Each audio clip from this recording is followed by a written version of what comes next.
बाबर का लश्कर 25,000 का, इब्राहिम लोदी का लश्कर 70,000 का। जीत हुई पानीपत के मैदान में बाबर कैसे? आखिर बाबर था कौन, कहां से आया था और उसका भारत से क्या लेना देना? बाबर का पूरा नाम जहरुद्दीन मोहम्मद बाबर था।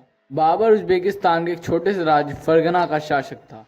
बाबर अपने पिता की साइड से तैमूरलंग का वंशज था और माँ की साइड से चंगेज खान का वंशज था। बाबर अपने क्षेत्र का विस्तार करना चाहता था, लेकिन वो कहावत है ना कि ना घर का रहा ना घाट का।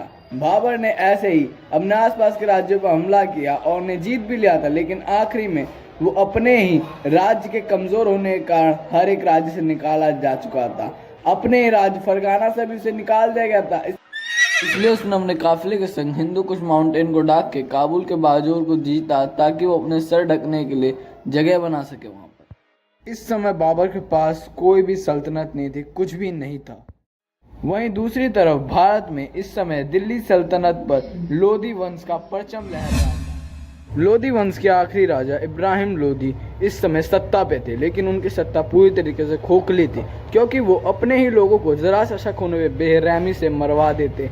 इसी कारण से उन्हीं के भतीजों ने आलम खान लोधी और दौलत खान लोधी ने बाबर को आमंत्रण दिया कि आओ बाद में और इब्राहिम लोधी को हराओ और दिल्ली में जितना लूटपाट करना लूटपाट करो और सत्ता हमें देकर वापस चले जाओ। बाबर ने कहा ठीक है, लेकिन उन्हें यह नहीं पता था कि अब बाबर के पास कुछ भी नहीं है।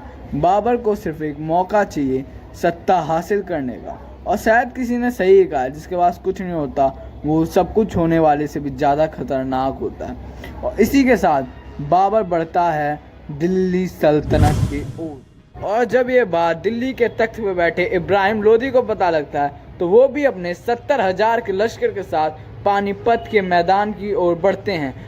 अब शुरू होता है पानीपत का भीषण संग्राम।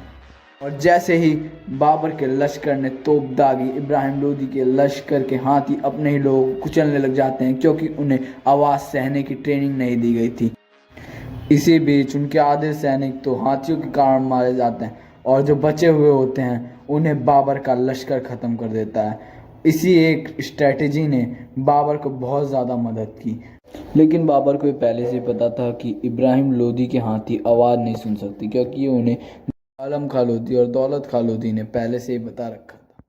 इसी के साथ पतन होता है लोधी डायनेस्टी का और एक नया सूरज आता है मुगल डायनेस्टी का, जो सूरज भारत पे 300 सालों तक राज करता है।